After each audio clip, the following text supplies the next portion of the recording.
นี่แหละที่เพิ่นขุดแต่ก่อนหะเนาะโอ้เพิ่นให้ไปแล้วบาดโอ้อันตรายนี่โลโอ้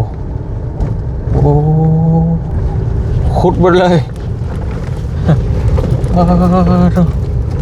เฮ็ดอย่างนี้นี่เฮ็ดทางมันกลุ่ม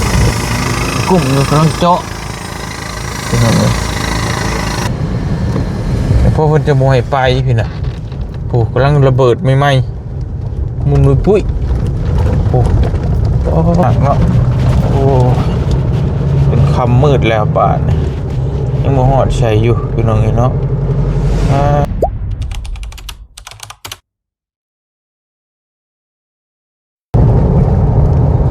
ไปพี่น้องเนาะเปิดภาพมาบัดนี้ก็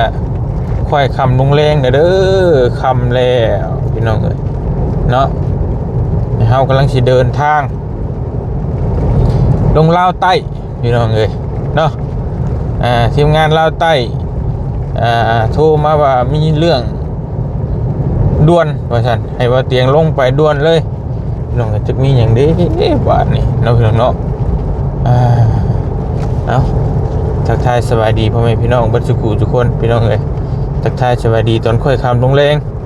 กำลังอยู่เซโปนอยู่ดีๆพี่น้องเอ้ยกำลัง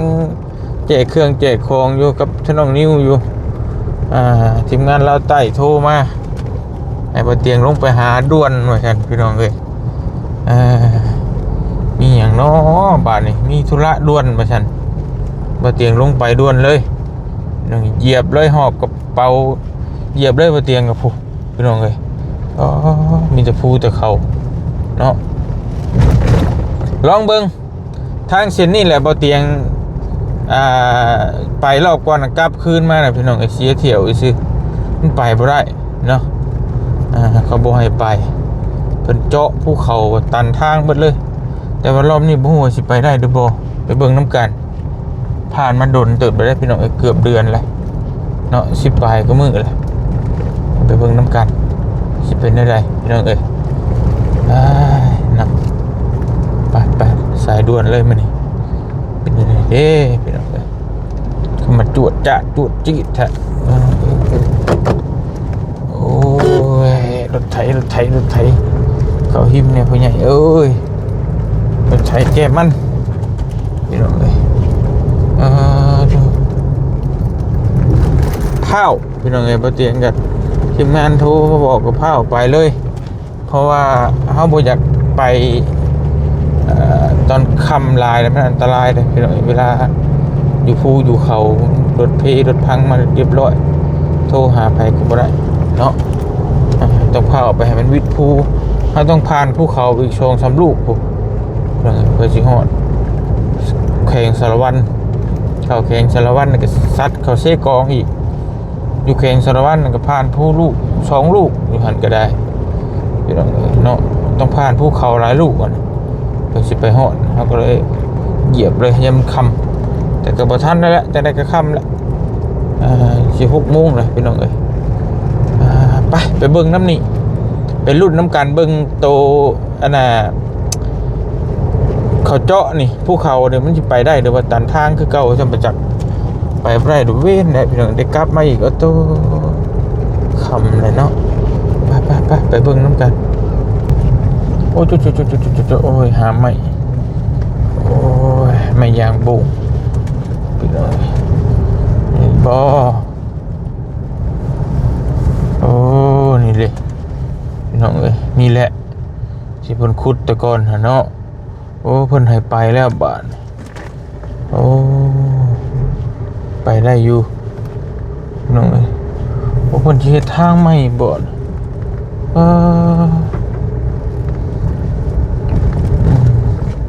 อันตรายนี่โลโอ้หลวงพ่อเพิ่นจึงบ่ให้ไปพี่น้องเอ้ยพุ่นน่ะขุดบ่เลยน่ะผู้โอ้ขุดบ่เลยเฮ็ดหยังได้เฮ็ดทางบ่เฮ็ดทางใหม่บ่ด้วยจังได๋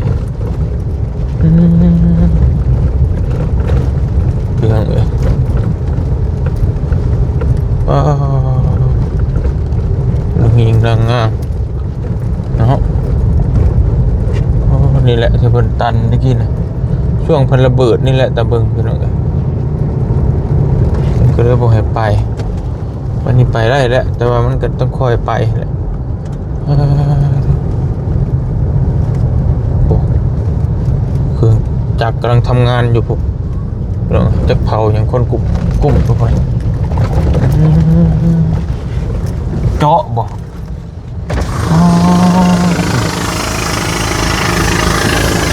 คนกลุ่มอยู่กำลังเจาะเป็นไงเลยฮะต่อสายเจาะแล้วก็ต่อสายระเบิดไว้วะเนี่ยตึ้ม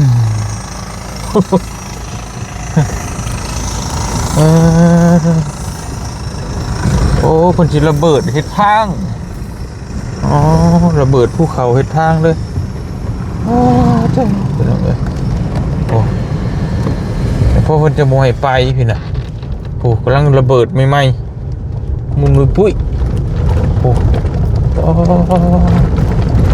อันตรายอยู่เลย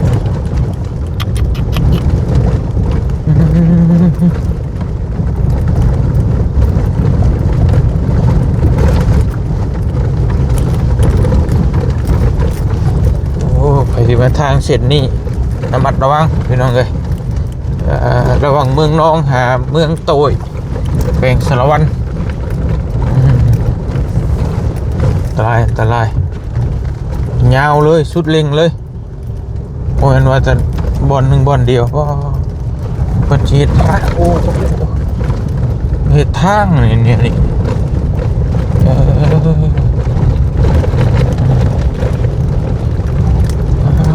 คุณนะไอ้ยายาวเลยพี่น้องเหตุทางใหม่เนาะพอแล้ว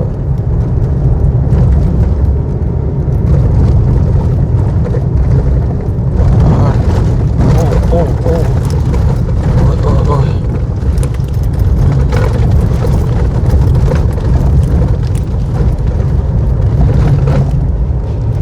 สุดตรงนี้เป็นเหตุช่วงเป็นภูเขาทางอันตรายเป็นทางใหม่โอ้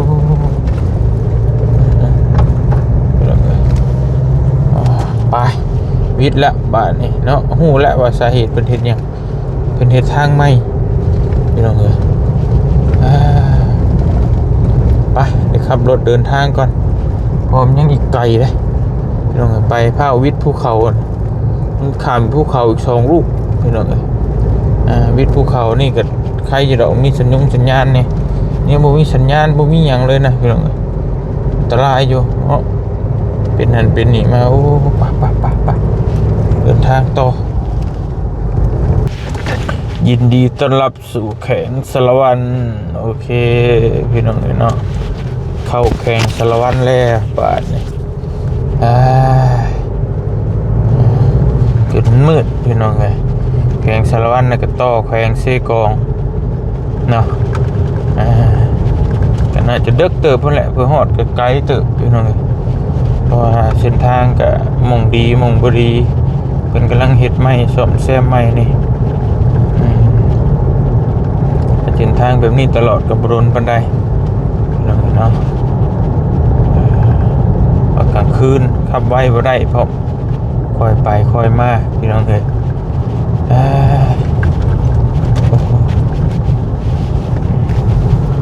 สารวัน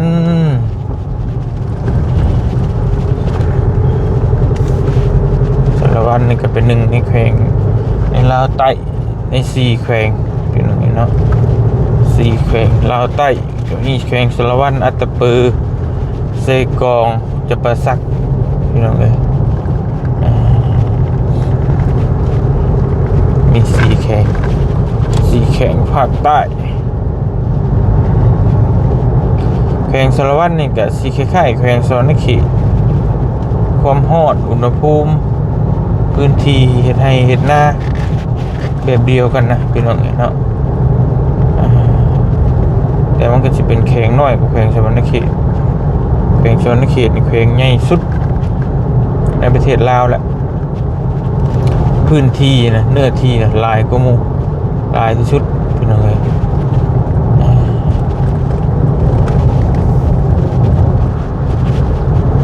ค่ำจนมืดหอดจากโมงแล้วเนาะอีกตอนนี้พี่จะปลูกมันพี่น้องเลยมันสำปะหลังระบาดแห้งเดี๋ยวมันลงไปหอดปากช่องกับกาแฟแล้วแบบนี้ปากช่องทาแตงนี่แกมันนั่นแล้วก็มาตะกุดมันป่ะยี่ห้อเดียวกันเลยแบบแกกาแฟแต่มันนี่ที่ราคาถึงหิ้งนะพี่น้อง1,000-2,000กีบมันรูละบาท2 บาทนี่นะประมาณนี้นะ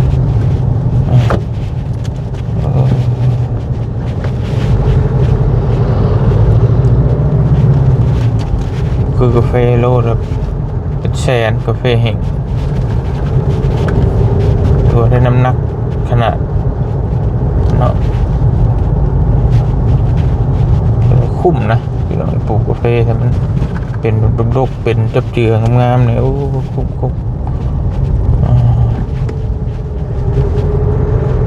ครัวเซลมัง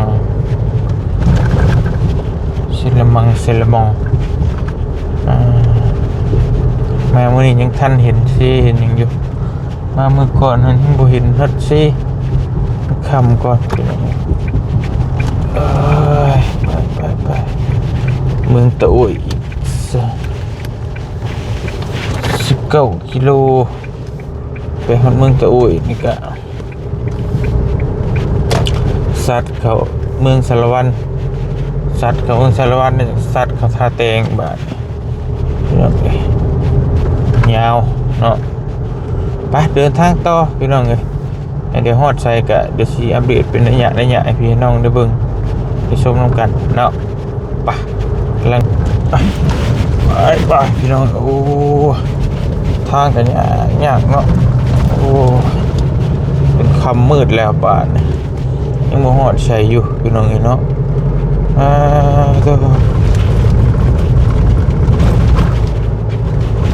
โพดโพลีพี่น้องเอ้ย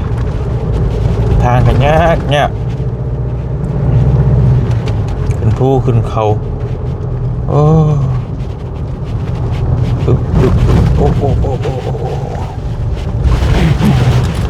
ตลายพี่น้องทางลัดนี่โอ้ยจะไวแล้วพี่น้องแต่บ้านนี่ลัดมาทางเชปูนมาพี่ยากเลยต้องคอยไปนะโอ้ตลายอยู่พี่น้องเอ้ย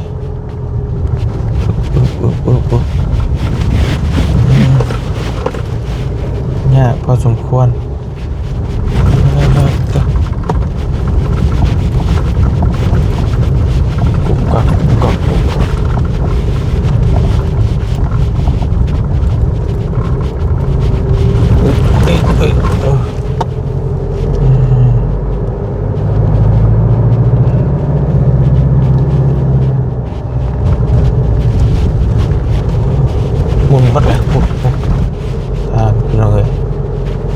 มาแต่ก่อนก็บ่ได้ปานนี้เนาะมาเดินปานนี้เพิ่นนักไป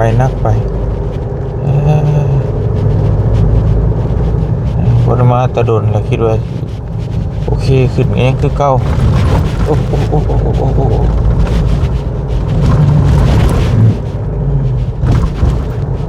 จดจ่าโอ้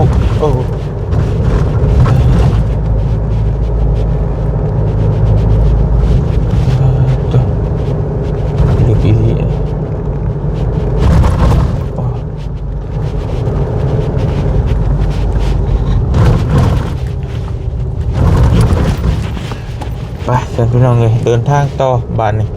เนาะบ่ฮู้ว่าสิฮอดจักโมงพี่น้องเลยเด็กเติบพุ่นแหละไปพี่น้องนี่เนาะเดินทางก่อนโอ้ยพี่น้องเลยบ่เห็นหยังเลยมีแต่ภาพตะคุ่มอยู่พี่น้องโอ้เนาะไปเตียงก็สิขอตัวขับรถก่อนบัดนี้ชีปวดหัวตากแดดลายเลยพี่น้องเลยต้องไปจากว้าวโอ้ยยาพารากินก่อนป่าน ปวดหัวทั้งเวียนหัวรถนี่ก็บ่แห้งทางนี่ก็รุ่มกึ่งกลางเรื่องกึ่งกลางตัว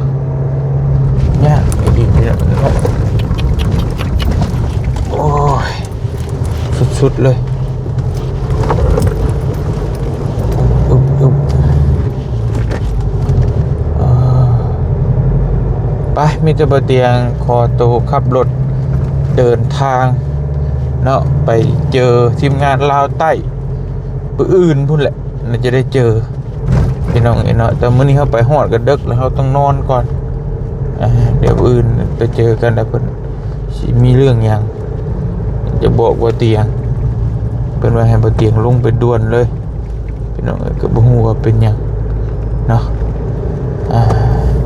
ไปมีแต่ขอตัวขับรถก่อนป่านนี้เพื่อฮอดจะมันดึกมันดื่นพี่น้องเอ้ยเนาะทางก็ยากนิดจังหน่อยมากลางคืนเอาจะได้ก็เจอกันอยู่ลาวใต้เด้อพี่น้องบัดนี้ขอบคุณขอบใจหลายๆพ่อแม่พี่น้อง FC ปัจจุบันทุกคนที่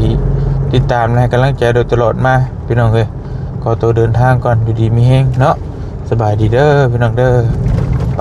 เจอกันลาวใต้บื้น